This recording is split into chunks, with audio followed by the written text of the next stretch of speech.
Welcome to another episode of the GLEN podcast. Folks, a bit of a confession to make. If you watched last week's episode, the video, I had to improvise with the green screen because when I came around here, sorry, when I had attempted to come around here on the Sunday, I couldn't get in, I couldn't get access.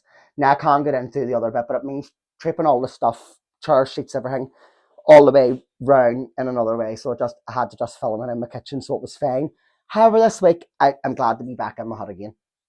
I always love an excuse really to get up and be here. For me, it's a place of tranquility and it's a place where I'm able to relax. So this week's episode, we've got some lovely guests. I wanted to introduce you to my friend Alisha. As previously, you may have heard me talking about baldy certain things.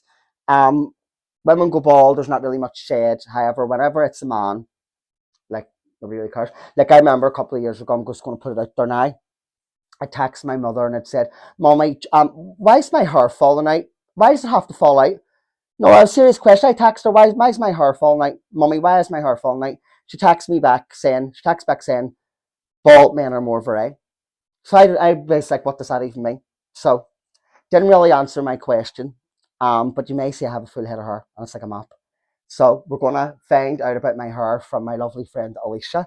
I'm going to be going to visit her in her kitchen. The last time I actually was in her house, it's like a building site because it was just being built. So I really can't wait to catch up. And then we have DJ Andy, I feel, coming on as well. And my friend Corina's coming on for a wee catch up too. It's going to be a good episode. Now, one thing I wanted to put out there as well, I know a lot of my friends are watching. One of the things I wanted to say is thank you to everyone who's already came on. I have wanted to put things out for a long time. I've wanted to create content, but not always have I had willing participants. Not always have my friends wanted to be on or wanted to be on my sort of stuff or wanted to be out there. And I just feel like now lately, friends old and new are wanting to get involved and are reaching out and saying they love the podcast and they're really enjoying it. So if you're one of them people and you're at home and you don't really know how to go about it, how to go about me, just send me a message and tell me that you love the podcast. And I swear to God, I'm probably going to alarm bell go off and I'm going to go, right, do you want to come on the podcast? So honestly, it's lighthearted, it's fun. I mean, I joked today and I said to one of the guests that's coming on, I wanted to create this series really for all the mortals, for all the non-witch folk, for all the fucking 9 to 5 folk out there. Not that I'm not a 9 to 5 person, but you know what I'm saying? All these people out there don't really, maybe have maybe one crystal, maybe a deck of cards, maybe on the bookshelf somewhere somebody bought them years ago and they're not, all people that just don't feel like they're spiritual, but they are. So it's just general chit chat really. And for me, this is more about me trying to figure out whether or not I can do this in concentration ways, but I'm loving it. Really, really loving it. I'm loving a good excuse to get caught up with my guests. So the likes of Gemma and Lindsay, and I know that Alicia's definitely going to be coming back on again because they're going to be revealing more of their own individual stories. The first sort of episode you'll see them on is just introduction, just to get a wee feel for their energy, just to let you know some of the faces. But it's going to also be good as well to be getting some men on. Some men on is going to be fabulous. Weird questions that I've had this week. Just going to wait, it's in my head now. Weird questions I've had this week. About demonic entities and about things like that there and about possession. I feel like don't really like to talk about those sort of things because I do believe in them and I do believe they're real. However, I will say this, and I actually said it to someone very, very close that I happen to think a lot of. Why would you fuck about with things that you have no power over, no control over, nothing? All I'm saying to you is if you're going to look at a story or you're going to really be in an energy or you're going to vibrate at a frequency, just make sure you can hold and capacitate that frequency. Just make sure that frequency doesn't start to use you as a host because I've seen it. I mean, I don't like talking about this stuff because I feel like that's not really what we're here for. However, one of the questions that I did get this week was, and somebody wanted me to really to touch on it, so I said that I would touch on it slightly. By under no means make no mistake. Yes, I did say about Pazuzu and things, but understand it's only because I know the real story. I know that it's actually a thing of protection. I know that it's something that the ancients thought highly of and was personified of. By all means, don't be invoking. And actually, it was an old lady, not that old really. It said this when we were a child. She was a Christian. And I knew her. She was my mummy's friend actually, and she'd always said, "Glenn, don't ever invoke anything in. Don't ever invoke any spirit. Don't ever." And I'll be honest, from then I've never really done. Maybe in a reading, yes, if I need to contact somebody specifically, yeah, I'll have to do a wee bit of that sort of channeling, if you want to call it that. But I never really liked to invoke anything in. All right. One of the reasons why is because, see, from a very, very young child, I was able to speak to a ghost that was in my room when I was really, really, really young, and he called that ghost Ruben. And I always had that. And this is where later on in life, when I actually went to Circle, now I loved Circle. However, I just felt at 26 years of age, I kind of wanted me to be grew up more than what I actually was grew up. And I felt like some of the things were contradictory for me, because for me, I could already do it. I could already speak to spirit. It was happening from when I was a child, and I feel like this is where in many ways, because it was there when I was a child, in many ways as an adult, I've not wanted to say it out there, and you never see me being all my medium. You'll never really see me being that way. I'm fantastic at it and I love it. It is my job. I have to do it quite regularly, as well as I have to do fortune telling, which I love, and you all know that. But it's the more serious side and the more serious tone to what I do. And I'm being honest, it's something that I feel that is quite unique and personal and quite private. And it's something that I have to be respectful with. I have to be. So those are my reasons for certain things. And when I say don't invoke anything in, you know, you do not know really what's out there, and all things really exist. What you call on, you'll call on. You got to be careful. You've really got to be careful of what sort of influences you bring in towards your life. All right, now I just wanted to touch on that. I'm going to tell you another wee story about a time when I was a bit naive. All right, now I happen to have a Ouija board. All right, now this started off as me having this as a Halloween sort of decoration. However, I then started using it as an ornament. Um, Bad shit happened. All right, that's all I can really say to you is bad shit happened. And see, for the most part, if any of my friends had mentioned it to me for years after I would have walked out of the room, I would have went home, I wouldn't have spoke to them. I didn't want to speak about it because I thought it was going to bring darkness on me again. I didn't realise, looking back in hindsight, it was probably one of the things. It wasn't pleasant. I wouldn't advise it to anybody. You can't control it. You can't control what comes through it. It's a portal. All right. You cannot control it at all. But one of the things for me is it stripped away a lot of the things in my life. It did it, and it created different outcomes. But at that time, I remember trying to get rid of it, and I had to burn it, and it wouldn't burn. I remember speakers going on their own. I remember becoming really secluded, really depressed. I remember like things happening in my sleep and my dreams. From I started to bring that into my house, all hell broke loose. All hell broke loose, and I didn't realize something as much as symbolism on a piece of wood could have that power. But let me tell you something. Now those symbols are ancient. Those symbols mean everything. When you've got something that can open and close, you have no say about what comes through that opening and closing device. All right. So this is what I'm saying to you, folks. Really, don't play about it unless you really, really are. I mean, I wouldn't be afraid of it now. I really wouldn't, but I've no need really to use one now. I wouldn't necessarily consider myself open to vulnerability now. However, do I have one? Yes, not in my home. A very good friend of mine called Marie actually made one for me.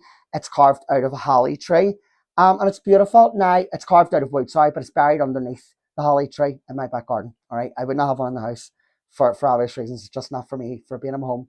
However, I thought it was perfectly fitting to have one underneath the holly tree next to the entry where I grew up and scooted up and down on my Thomas the Tank Engine when I was a child. So I'm going to let that portal, and I like to think the path's open then for whatever, for them. Put the crusty path. One day I might use that to jump back home through that path, since inevitably that's where the path began. My friend Madge lived out the back, so I'm going to pay her out the back of where I live. Dear old friends when I had as a child lived there. This lady was in her 80s, and I loved her to pieces. So. Do I like that wee entry? Do I like where I've planted that? Do I think it's spiritual? Do I think that was meant to be there? Yes. It's it's a log bit of a tree, like no cut where it's like a plate. And it's all just scraped out. It's beautiful. You'll probably be able to see the photos. But yes, that was gifted to me, folks. All right. I would not have made that myself. I just don't need to. And see, when you do what I do, I've never really needed one. But you ask yourself what it's really there for. What was its purpose? I don't need that. I mean, I've got my own ways of communicating with it. I don't need a board. So you've got to ask yourself what it is really, and what it is really is a doorway, all right, a portal, and you can't control what comes through that portal. And unless your soul's really firmly fucking rooted, you better hold on for dear life if you have one of those around you. All right, so with that, talking about baldies, right, because I'm going to say, in this next bit, you're going to see the girl that actually does my hair, and I've been very candid about my hair in the past. For those who don't know, I wear a wig. Yes, I do. However, I do feel, right, I'm just going to say this, I feel that a man goes baldy whenever he's around strong women. And you think all the energy being all vortex sucked right up out of the head. It's a baldness, doesn't it? And when you think the woman is the earth, say maybe I could say the woman, right, and say, oh God, I've got 6 suns and we've got they're all bald, my husband's bald. Well, I'm a fucking earth with 6 planets orbiting me. You know what I mean? The baldy head's planet. And ha ha ho ho, it is a joke. However, if it was a girl and her hair started falling out in lumps, you know, if I had been a girl and my hair started falling out in lumps, I dare say everybody would have rallied around to try and help me, been like, ah, you know what I mean? You know, Mummy didn't even have any answers. She says bald men are more viable. You know what it means? You bald men are handsome. And one day I will maybe go right. And Glenn's got tattoos now. Glenn's 15. I go, possibly. But right now, I'm liking the way I've got a crown. And you're going to meet the lady now that crowned me.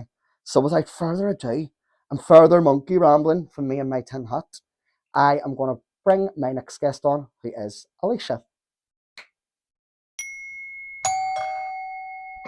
Alisha, welcome. Hey. Welcome to an episode of the GLEN. How are you? Brilliant. You look fabulous today. Thank I'm you, absolutely loving Alisha's dress. Alisha, where'd you get your dress? In Quiz for £15 on sale. Brilliant. You know to check Quiz out if you want a fabulous green dress. So Alisha, how long have I known you, love? God, most of my life. Since school, I think. Since secondary school. I went to the boys' model and then I got expelled in 3rd year.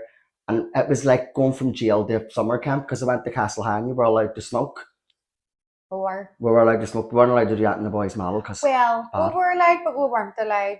They turned a blind eye, didn't they? They did. They turned a bit of a blind eye. They did. They just turned a blind eye. Castle High was a good school, but wasn't it? It was. We had fun. We did. It was definitely good fun. Now, Alisha, what a lot of people don't know is I actually have alopecia. All right, and I know my hair's always nice. And last year I had it up and everything. But what people don't actually know is it's a wig. So, Alisha, tell me a wee bit about the wigs that you do for me and on my hair. So I do men's hair replacement systems, and obviously you wear one yourself. Not everybody likes to say that they wear one, but you're very outspoken, which I love because there's so many people out there suffer with their confidence. Through their hair. A lot of people are opting to fly to Turkey. But we know that this is definitely going to work, and it's an instant process, and it's give you the confidence back and things like that. Like me as a girl, I can go and I can get Botox and I can go and get whatever I want. It's needed done at the minute, no judgment. But men can't do that, and they're a wee bit more, how would you put it?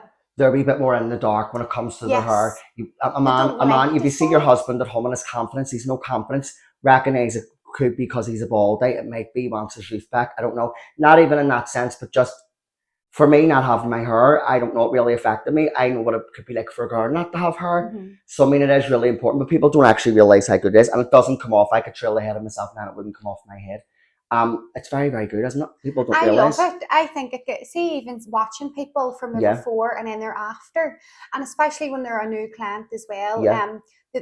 I've had people in and they would wear like a blindfold as their own hair's coming off at the top to be able to fit the system on.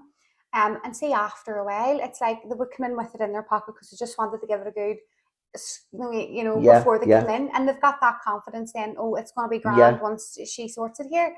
So it's brilliant. Like, I do love it. It's gave people loads of confidence, and the clients and the friends that I've made out of it is amazing, absolutely amazing. And they come from everywhere. Because I'm so vocal about it, I always say, if you don't like me, there's no point in you coming to me because you're left with me for a couple of hours every single month. And it needs to be such a personal thing. And you get to know people on a personal level. It's not just about their hair. It's about everything else. And I like to make people feel comfortable. There's things I don't like about myself. That I think that if you've got the money that you can change, go ahead and do it. Yeah, exactly. And I mean, it's so good. Like, I mean, I was going to go to Turkey. I contacted a place in Turkey to get the hair follicle transplant thing. They told me I would need 2 sittings. I would have to go once and then 10 months later, and it might not work. My parents weren't too happy, Alisha. They didn't really want me to go and do it. They thought, no, Glenn, don't do it. So this is when I was like, right. I wish I had actually figured out hair replacement before now, because honestly, my hair was never actually as thick as what my hair replacement is. It was never as thick. And then it means later on I've got the option, if I want to be a baldy when I'm 50, I can be. Do you know what I'm saying? In terms of like styles and things, like any style can be done, can't it? Any style can be done. I mean, I first of all had it all up, but I mean, everyone has told me that they love it just being natural. I have to agree, I love it natural as well, but I suppose everybody's different. Do you have many clients? A lot of clients. There's a lot of clients, yeah. There's a lot of clients. Yeah. But as I say, I always say to them, a lot of clients would come in and say, look, I've been thinking about going to Turkey. And I do tell people the truth. I always say, look, Turkey's an option for a lot of people. Yeah. And it is permanent. Well, what I do is semi-permanent unless you keep up with it. It's like myself, my lashes. Yeah. They're about as real usually as the nails normally have on. So lads, you've got to realise girls are beautiful because they're dedicated sometimes. And sometimes, I mean, it is dedication, hair, nails, whatever it is. I mean, I understand that. I have to be tan, I have to be groomed, I have to be my hair. Yeah. Do you know, and I feel like it's not a vain thing, it's an animation thing. I feel like if I say my hair wasn't on and I didn't look like me, I could not animate myself to be me. And every morning you've got to get up and choose to be yourself. 100%. Yeah. So I think the more that you animate yourself, the more that you're giving life to yourself every day. You need to look in the mirror and know who you're looking at. Yeah. Even recently, I'm looking in the mirror. We spoke about it earlier. Yeah. I'm not liking what I see in the mirror. Well, you're beautiful, in the morning. Alisha. Thank you. But in the morning, you notice things about yourself, and when it starts to go, you have to start maintaining it. And if you don't, well, you can't look in the mirror and not be happy and not do anything about it. You have to get up and do things yourself. And if you're a man and it's your hair, what is the big deal with that? Exactly. Well, it's not spoke about, and it's very new to Northern Ireland. I mean, it isn't, and I'll be honest. I did say this, I think, on another podcast. I didn't put it on the actual footage because, well, it was too funny. I'll keep it for the blooper scenes later on. But like where girls go baldy, it's a big deal, a lady bald spot. But if it's a man, nobody cares. No. Apart from you, well, Alisha, you care. But I just feel like, because it was you doing it, I trusted you. I'd known you, 20 odd years. We went to school together. I knew that it was the right fit. So when I got it done, I felt like I was crowned. That's it, 100%. See, whenever you leave and you feel yourself again, you have that bit of confidence back. Why wouldn't you do it? Yeah, exactly. And if it's, for me, like, I would try anything if I thought it was going to make me look or feel any better. I think everybody is, and nobody likes to be honest about it and say that. And you should be. You should be. I think people should be vocal about it because so many people, men and women, so many of us are like, how could you put it? It's easy for someone to say something bad. It's easy to compliment somebody. Means more to me. Because dimming somebody else's light doesn't make your own shine any brighter. No, it just doesn't. No. Do you know what I mean? Like, there's women I see on the road, obviously they're mommies, they have to get their kids up and ready and sorted in the morning, as do a lot of men. Before you even get yourself sorted. We matter too. Yeah. Just because we're adults, we've got other things going on in our life, we matter too. Yeah. And sometimes there's a reason whenever you get on an airplane and they say, for your safety thing, if anything happens, make sure you have your oxygen mask on first. You can't help anybody until you are okay yourself. Yeah. Do you know? So, so to me, I feel like when you get up in the morning, you should feel like that. You can't help it. You can't do anything else about your day, and you feel shit about it. You're only going to do a half-assed job. Yeah. It all comes from feeling rambling good. Here. It all comes from feeling good. Yes, we're in Alisha's kitchen. How beautiful is this kitchen? Well, honestly, we're getting there. If it's domestic heaven. Complete heaven, and the island and everything. Oh, isn't it so beautiful? And I feel like too, and it's the same with the home. You have to put your energy into your home and you make it your own sort of energy. How long have you been here now, Alisha? I haven't even been here a year. Not even a year yet? Not even a year. And it was a new built house? It was a new build. Brilliant, love, brilliant. You're going to get your decking and all sorted out your back, and we're going to have a garden party. We're going to have a garden party. Yes. Alisha, what would you say to anybody at home that maybe has alopecia and struggling and maybe is thinking, God, I would maybe like to go and see her? Oh my God, call in. Whereabouts are you, Alisha? Barber & Co in the Shankill. Barber & Co, it's a great wee salon. They're lovely lads, and everybody seems to be called Curtis.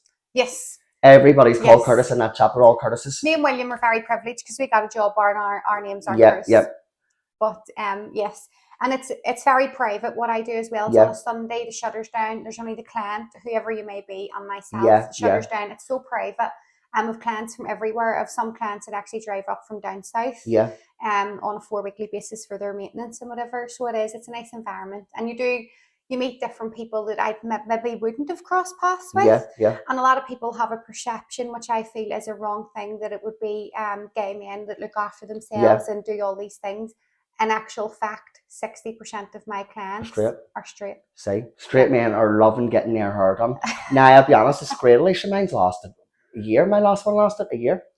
So I mean, like, you're getting a long time out of it. Like, it's all about, you can have it any style you want. Any style, and then you do just get it anything you want. Completely all faded in. Like, I mean, my baldiness started really at the back for me. Like, but there's some people and their hairline actually starts going back, and I think it's more of a It's because it's more visual to the client. I would say a good 60-70% of the clients come in, and that's where theirs was going. At the back, yes, it would have bothered them maybe if they were in a clothing department trying an outfit on, and then they can see the back. But when it starts going frontal, that's when the panic sets in. Oh my God. Yeah. I'm running out. I have no hair. Yeah. What do you do? Same as me. I'm running out of eyelashes. I'm touching 40, you know, so go and get them glued on. Yeah. I think that you've got to really think about what you want, because I mean, you can go to Turkey, you've no guarantee you can, but honestly, you're guaranteed this to get the hairstyle that you want. You want to look like you did when you were young. Perfect. The guarantee definitely is, once your system is ordered, the day that you come in for your appointment, you are leaving with that hair on. That is a guarantee. Yeah. Studies have proven that men with a full head of hair prove to be more vital and appear to be younger. Not me that said it. It's just type I'm reading online. I call it a crown, and I've been crowned by Alisha. Alisha's been a great guest. Thank you so much for coming on. Let me get Alisha will be coming back on again in the next week. Alisha, any Netflix recommendations lately? Oh, no, I haven't really had the time for it. Have you any? Well, Resident Evil probably. It's very good. Evil. I didn't like the films because they're too much, but the series on Netflix, the part, it's incredible. There's a psycho bitch and she's just so good. What was the last thing you manifest? Myself, I've lost about 4.5 stone. I know you have. My house. Your house as well. Brilliant.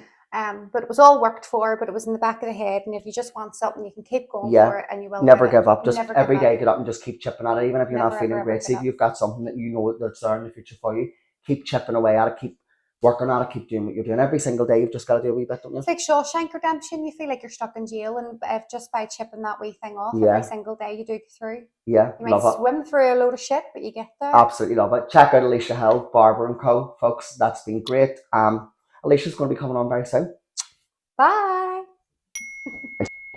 Great to talk to Alisha. She's going to be coming on again in the next couple of weeks, where she's going to share her very unique weight loss journey, which I have to say, I think of someone who really have seen really has lost weight in their lifetime, really is just and maintained it and maintains a healthy sort of lifestyle. It's Alisha. So we're going to find out how she did it, right? Because if you're watching, you're going to see some of those clips and things there, and you're going to see she has quite a good physique. So hopefully, folks, in the next sort of week or so, she's going to be coming back on. We're going to have another chat, and I'm going to ask her about her weight loss journey. All right. So, which brings me to my next guest, my Corina, my friend Corina. She's coming on. She helped me sort of find this place without walking with the kids and that. Covered every bit of this territory really all last year in the summer, and during COVID and things, and just thought I would bring her on, see how she is. She has her own sort of views, she has a funny sort of appetite, and I wanted to ask her about the last night we had a night out.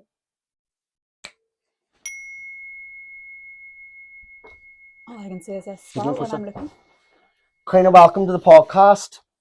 Thank you. We had a night out recently, didn't we? You went to one of my events where I was doing mediumship in the Brentwood for Skagerneel Community Food Bank. Mm-hmm. Did you enjoy yourself? Yes, I had a lovely night. Was it a good wee break from the kids?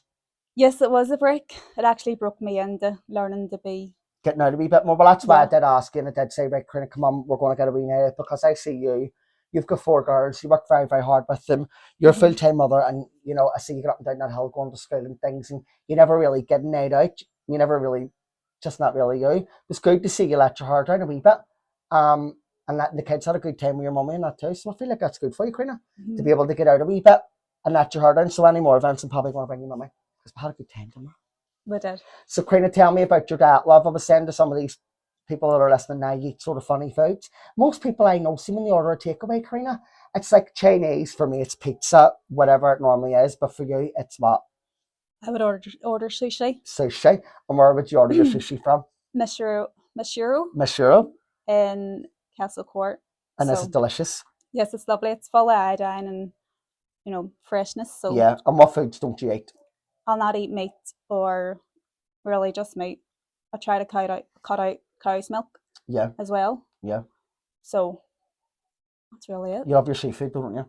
Yeah. I love my seafood, like salmon and stuff, which is really good for you. Yeah. And plenty of vegetables and fruit. Lentils, chickpeas, stuff like that. Yeah.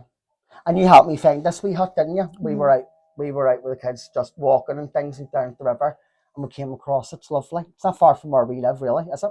No, it was quite random, wasn't it? Lovely day. Yeah. Now, Corina, anybody listening at home, and maybe have loads of girls, what would you say to them how to cope? Because I know you've got loads of kids. You can't beat them, become them. Actually join in and go back to your childhood with them. Yeah. Because that's what I do to cope. I see you playing with your kids all the time. Like I do. I see you all having a laugh. You're doing different things and you're up that park and running about and playing and things. And I think it is good. Music's very important when it comes to children. Yes, music really is important. Whenever I remember one time, Corina, I did write about this, going into company one time, and like these wee boys, they were like wee hoods, wee smicks, so lovely, like no disrespect, really lovely. But their mummy used to like see to avoid them fighting and arguing. Their mummy like would have put a certain song on, made them compete with dancing. And they didn't even realise, like, any time there was about to be an argument, the mummy and the sisters were clapping, they put a certain song on, and it was like, or put different songs, and then before you knew it, they were dancing to be golden balls. Do you know what I mean? And they didn't really know. It's kind of the same with girls. They love the music too. And they love to be the centre of attention. Yeah. They love to be heard and to be able to express themselves. Yeah. So obviously, you can put music on and say that, come on, we'll have a talent show. Yeah. And my kids are always up for that. Yeah. Well, that's just that we girls always think they do. They love to be on a stage. They love to sing. They love to dance. And that's it too. That's why I call you sometimes Corina Ballerina, because like you just feel like you've got all your wee ballerinas around you. Do you know what I mean? And I suppose you're looking forward to them getting back to school, because we're in August now. You've been off for a month. How are you feeling with it? Okay, I'm looking forward. Because I know there's probably a lot of mummies at home too pulling their hair out right now going, Going back to school is always like Christmas. Yes. You have to get everything in, get everything sorted. But because you're not able really. We've been very fortunate today where you've been able to get a wee hour away, because it doesn't really ever happen. And before you know it, you're climbing trees and everything with them, trying to keep them all happy. And it's fine, but I just feel like, what was it got them, settled them down? A picky pair paddling pound? Such beautiful weather today in Belfast. If you're enjoying this week like we are, I guess it's probably going to be the last sort of week. It's going to be really lovely, and then we're going to have autumn. So enjoy it, folks. Really, really enjoy it. Corina, thank you for coming on. I wanted to break you in very, very gently. Obviously, I will ask you to come on and be a guest in more episodes in the future, and particularly next year, we're going to be putting together much longer, bigger episodes. And I'm going to roll it longer in the year round, maybe from May time until August, to be honest. So thank you for coming on, Corina. Thank you for having me. Tell people what's your favourite dish with sushi? What's your favourite dish? I don't know any of the words. She said it a minute ago and I was like, what? Falafel. This is my new thing.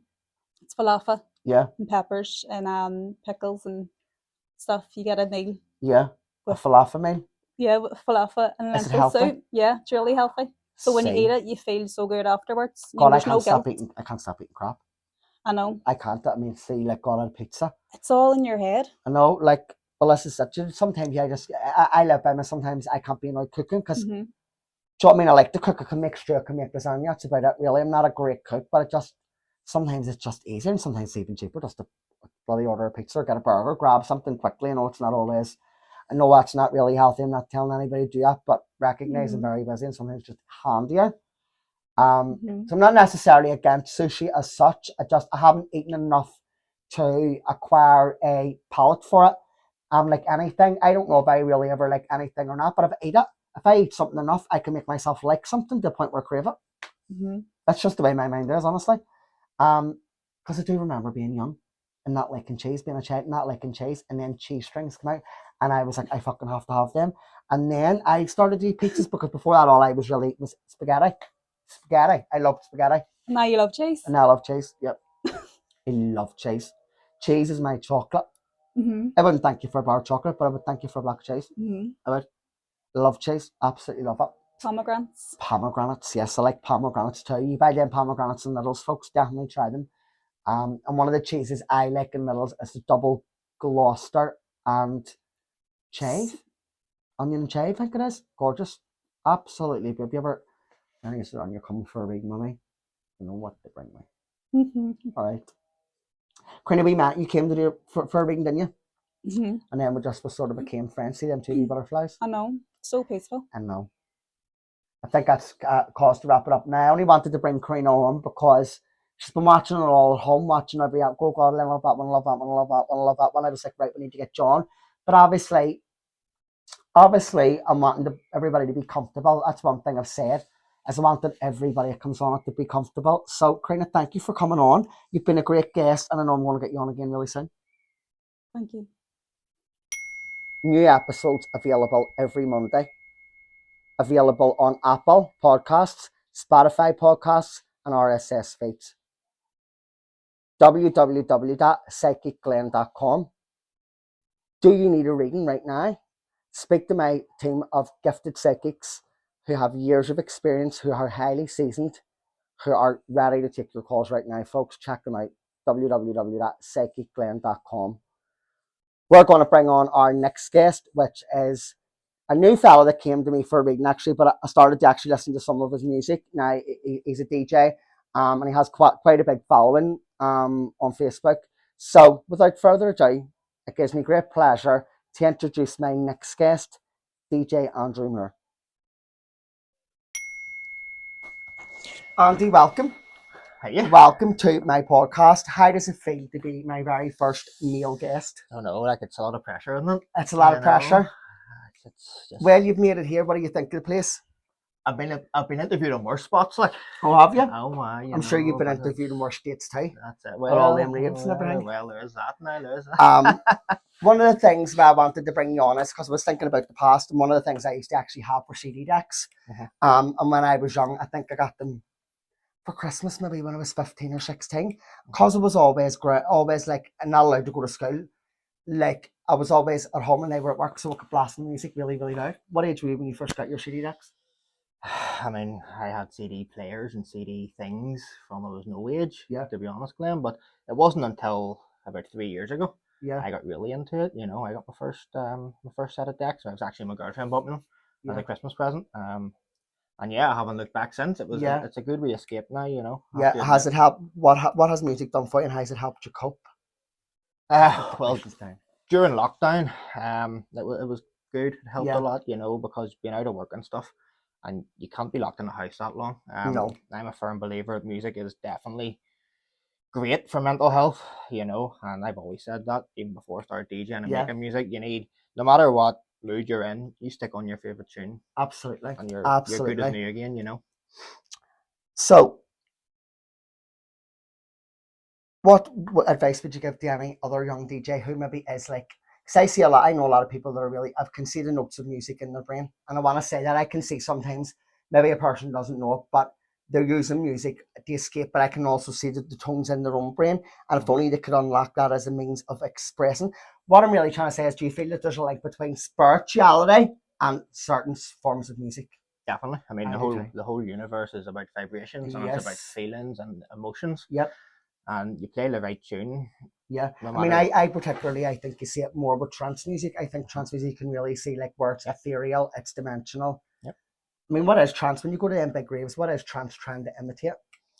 Well, there's different realm. I mean, there's different types of raves, as I'm sure you know. You go to a trance rave and everybody's like just quiet and enjoying the music, and that's good, that's what it's about. But you go to a hard style rave and everybody's you know what I mean? And again, that's what it's for, that's what it's about. And it's all about escaping just the week that you've had, the shite week that you've had at work, or the shite week you've had with the missus or whatever it may be, or the mister or whatever it is. And you just switch off for those few hours you're on that dance floor, you know. Yeah, as a form of escape. Well, I can remember going to illegal raves, and it was my sort of, this is when I learned maybe to start just dancing instead of just standing there. And it definitely has helped me. And from then I do like that sort of side trancey music. However, it would have always been happy hardcore, and it would have been my very first song that I love. Would have been Hardcore Feelings, Charlie Lonos. Isn't that how you say it?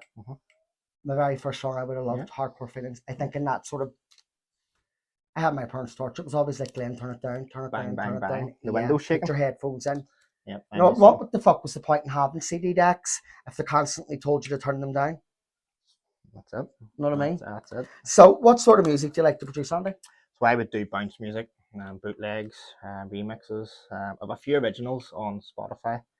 But more now, it's more into the bounce and the bootlegs, you know.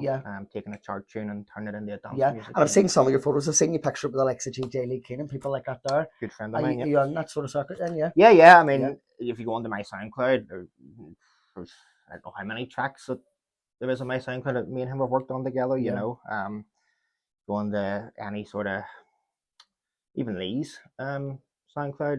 There's a good few that we've worked on. I can't even count how many we've worked on together. You know, Lee's fantastic. I mean, I wouldn't be doing what I'm doing if it wasn't for Lee Keenan. You know, he's a gentleman. So he's been a real good influence then for you. He has, yeah. I mean, there's Lee. I mean, the whole scene really. It's like a family. You know, you're a family on the dance floor first of all, but there's not I wouldn't make a tune these days without sending it off to Lee and what do you think of this, and he'll tell me honestly. If he thinks it's shite, he'll say that's shite. Yeah, it's raver culture is bringing together of people. Yeah. I tried to he's a brother, that. You know, people always you not know who you're going to meet, especially it's sort of underground raves, because I feel like it's people who are really trying to escape.